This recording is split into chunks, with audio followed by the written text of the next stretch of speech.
Hello and welcome to the Parabuff Girl. So this is my AM skincare routine. I have already uploaded my PM skincare routine, which I will link down in the description. Before we begin, I am not a dermatologist. I am not a licensed medical professional. I am sharing with you my AM routine and what has worked for me. I have had the fortune of being guided by a lot of amazing dermatologists, and whatever I am showing you has been learned through my trial and error, through some guidance from the dermatologist and from my experiences. So when I uploaded my PM skincare routine, I told you guys that I am using tretinoin. I have been using tretinoin for about a year. A lot of you had commented and asked for me to share my journey with it. So I have come up with a series. I will be sharing with you how I got to tretinoin. I was somebody with slightly sensitive skin and I never used to use sunscreen. Cannot believe I'm saying this, but I was somebody who, if I put vitamin C on my face, like literally 10% vitamin C on my face, my skin would be burning and I would not use sunscreen. So I'm about to share with you how I went from someone with sensitive skin to somebody who is now using tretinoin 4 times a week. I exfoliate once a week, and I am incorporating a lot of actives in my AM skincare routine as well. Please understand that everyone's skin is not the same. Not everyone can tolerate using retinoids or tretinoin, especially if you're somebody with an existing skin condition like eczema, atopic dermatitis, or if you have rosacea. So I am somebody who focuses on pigmentation in my daytime routine, and I use a lot of actives to remove pigmentation. So I want you guys to focus mostly on the actives I'm using, not on the exact products. So if you're somebody with sensitive skin, I would not suggest that you jump into using all of these actives at all. All of these actives should be very slowly introduced in your skincare, and I will come up with a series. My first video will be on repairing the skin barrier, then I'll talk about introducing retinol, then getting onto retinoids, introducing other actives, and how I finally got onto tretinoin. I am somebody with dry skin and dry lips. Melasma runs in my family, so I have been taking extra good care of my skin. So as for the treatments that I used to get done at a dermatologist's office before, I have gotten a lot of treatments. Let me be honest with you guys. Recently, I just got one drip as a collaboration with a skincare clinic, a video that I'll be putting up on Instagram soon. But apart from that one drip I got recently, which had a very low strength, I have not gotten any skincare treatment done in the past 1.5 years. I have seen amazing results even without having to go to the skincare clinics ever since I've started introducing retinoids into my skincare routine, ever since I've been taking good care of my skin. Forget retinoids. Ever since I have been taking super good care of my skin, I have not felt the need to go to a skincare clinic. As I said in my PM skincare routine, using tretinoin without the guidance of a dermatologist can lead to disastrous consequences. You could burn your skin, get hypersensitive, and be super prone to hyperpigmentation. So I would strongly suggest that if you are starting tretinoin, do discuss with your dermatologist. So here we go. I am showing you everything that I do to get the skin that I have today. Starting off with tip number 1, do not use a face wash in the morning if you're somebody with normal to dry skin.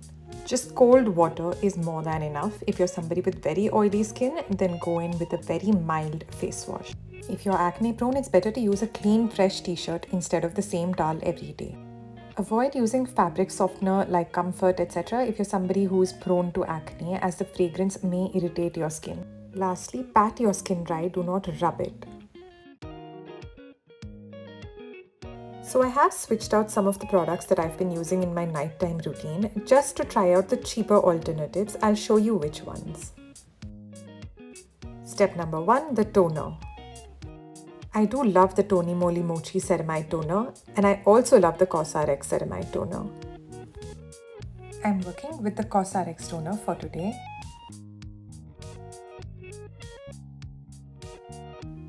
This one isn't too lightweight, and yet it is not heavy either.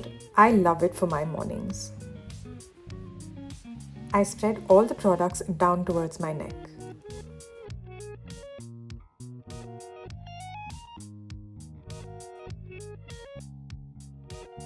So I swapped out the ordinary 10% niacinamide plus zinc for the Dermaco 5% niacinamide plus alpha-arbutin. Deconstruct also has a 5% niacinamide formulation, which I plan on trying eventually. I would suggest keeping the dropper even further away from your skin than I'm doing right now. The dropper should ideally not touch your skin at all.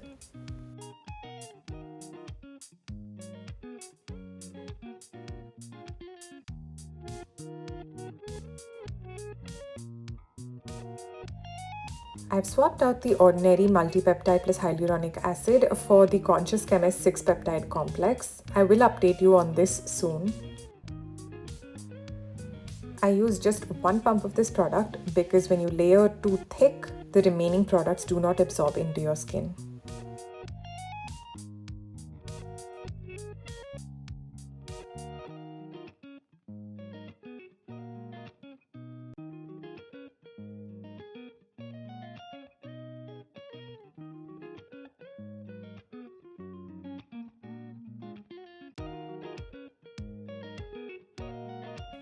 I do have the luxury of time, so I let my skin dry down for 5 minutes because the next actives are best applied on dry skin. This is my second bottle of the 3% kojic acid dark spot corrector gel from the Dermaco. I use about a pump and a half of this. They say it's a dark spot corrector gel, but I have been using it all over my face. I will do detailed reviews and updates about each of these products individually.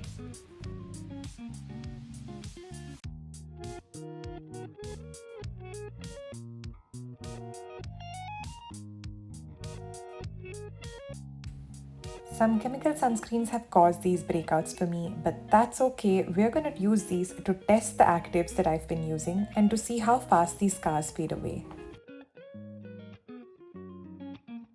If you've watched my PM skincare routine, you know my obsession with this one, the Cosrx Balancium Comfort Ceramide Cream. This is best suited for dry skin or during the winters or if you live in a very dry climate. This has really helped me along my tretinoin journey. I pair this with squalane at night to lock in that hydration. During the daytime, I use this moisturizer alone.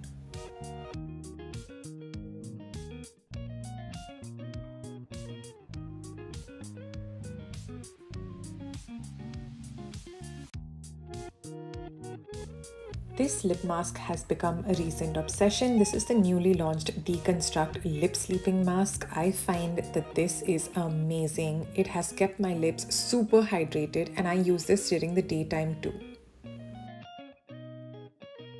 So the actives that I have been using for my pigmentation are niacinamide, alpha-arbutin, azelaic acid, tranexamic acid and kojic acid. You could use all these actives, but if you don't use a sunscreen, it's all a huge waste. I love using mineral sunscreens on an everyday basis. I have seen a significant drop in how much I break out. This one that I'm using right now is not a mineral sunscreen. I'm making a review for a hybrid sunscreen and decided to insert those shots. But yes, the last step of my skincare is sunscreen. And needless to say, it is also the most important step of my entire skincare routine. If any of you wonder why you never see me apply sunscreen to my neck, I always do. All of the sunscreens that I don't like, I have been using up for my neck area. So if you found this video helpful, please hit that like, share and subscribe button. You can also follow me on Instagram at @IamPoojaKiran. I will be coming up with tons more beauty and skincare content soon. So until we meet next time, lots of love, stay healthy, stay hydrated.